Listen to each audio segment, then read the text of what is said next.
Kesehatan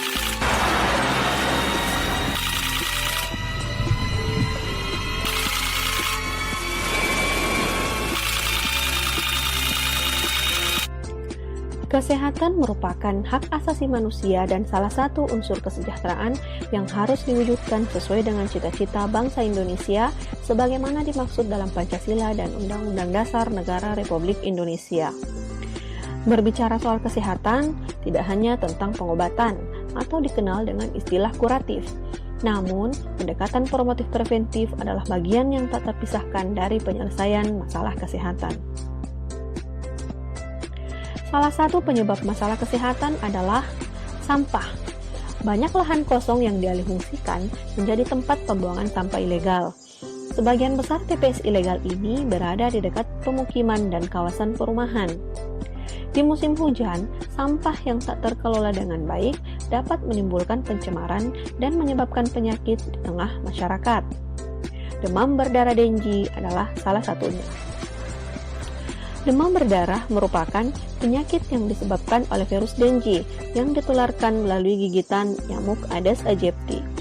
Kasus demam berdarah umumnya banyak dijumpai di wilayah tropis termasuk Indonesia.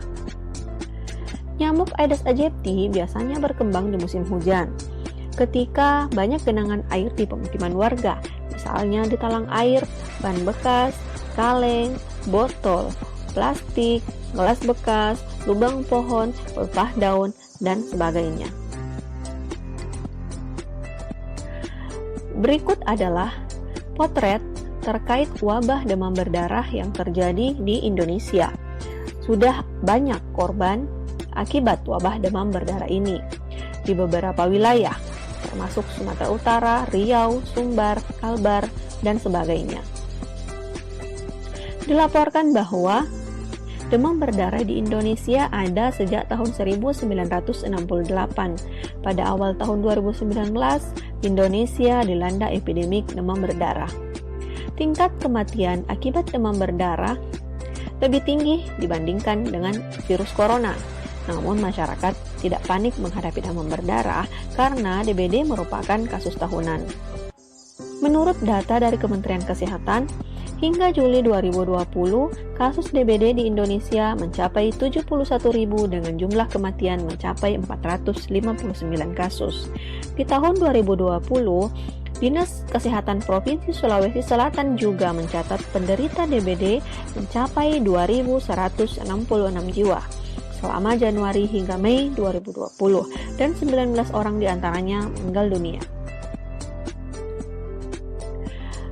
Berbagai upaya telah dilakukan oleh pemerintah untuk menekan peningkatan kasus DBD. Melalui Kementerian Kesehatan, pemerintah sudah menghimbau kepada seluruh pemerintah daerah untuk meningkatkan upaya penggerakan masyarakat dalam pemberantasan sarang nyamuk melalui kegiatan 3M+. Di tahun 2019, pemerintah juga mendorong Kepala Dinas Kesehatan Provinsi seluruh Indonesia untuk mendukung dan menggerakkan pelaksanaan upaya pemberantasan sarang nyamuk di wilayah masing-masing melalui sosialisasi dan memberikan dukungan serta alat pengendalian vektor ke seluruh provinsi. Di sisi lain, terkait penyebab terjadinya penyakit demam berdarah, pemerintah Indonesia telah menetapkan Undang-Undang Nomor 18 Tahun 2008 tentang pengelolaan sampah. Namun, kebijakan-kebijakan ini belum bisa menyelesaikan masalah terjadinya penyakit DBD secara universal di Indonesia karena masih kurangnya kepedulian masyarakat terhadap kebersihan lingkungan. Banyak yang beranggapan karena mereka telah dibebani untuk membayar retribusi sehingga dianggap bahwa sampah adalah urusan pemerintah. Adapun alternatif kebijakan yang dapat ditempuh untuk mengatasi masalah pengelolaan sampah sebagai upaya pencegahan penyakit DBD. Yang pertama, penertiban tempat pembuangan sampah sementara. Penertiban ini dilakukan dengan menyediakan lokasi atau lahan yang jauh dari pemukiman warga sebagai tempat pembuangan sampah sementara. Melakukan mapping atau pemetaan wilayah cakupan tempat pembuangan sampah yang telah disiapkan. Kemudian melakukan pengelolaan sendiri secara mandiri di wilayah masing-masing. Tentunya hal ini membutuhkan koordinasi dan keterlibatan dari berbagai pihak sehingga untuk mengimplementasikannya membutuhkan waktu juga biaya. Alternatif kedua adalah penegakan hukum terhadap tempat pembuangan sampah sementara ilegal. Pemberian sanksi kepada masyarakat sekitar TPS yang ilegal melalui peraturan kepala daerah berupa denda administratif sebagai bentuk kepedulian warga terhadap lingkungan sekitarnya, sehingga diharapkan tidak ada pembiaran oleh masyarakat untuk membuang sampah bukan pada tempat yang telah disediakan oleh pemerintah. Penerbitan regulasi tentu saja membutuhkan waktu dan juga proses yang cukup panjang. Alternatif ketiga adalah menerapkan protokol kesehatan dan pembatasan sosial seperti yang telah dilakukan selama pandemi COVID-19. Pembatasan sosial yang dicanangkan oleh pemerintah mengakibatkan kurangnya aktivitas berkumpul dan bertambah pula pada volume sampah.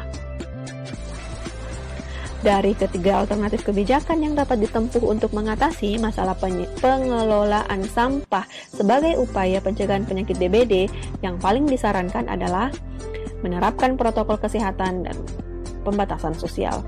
Dengan terlaksananya protokol kesehatan dan pembatasan sosial akan membentuk habit atau kebiasaan baru masyarakat yang secara tidak langsung berdampak pada terciptanya kebersihan dan kesehatan lingkungan. Tentunya sangat diperlukan perhatian khusus dari pemerintah untuk tetap menerapkan pembatasan sosial selain sebagai upaya memutus mata rantai penyebaran virus corona, juga sebagai upaya pencegahan penularan virus Dengue penyebab penyakit demam berdarah. Lingkungan bersih, masyarakat sehat. Demikian, terima kasih.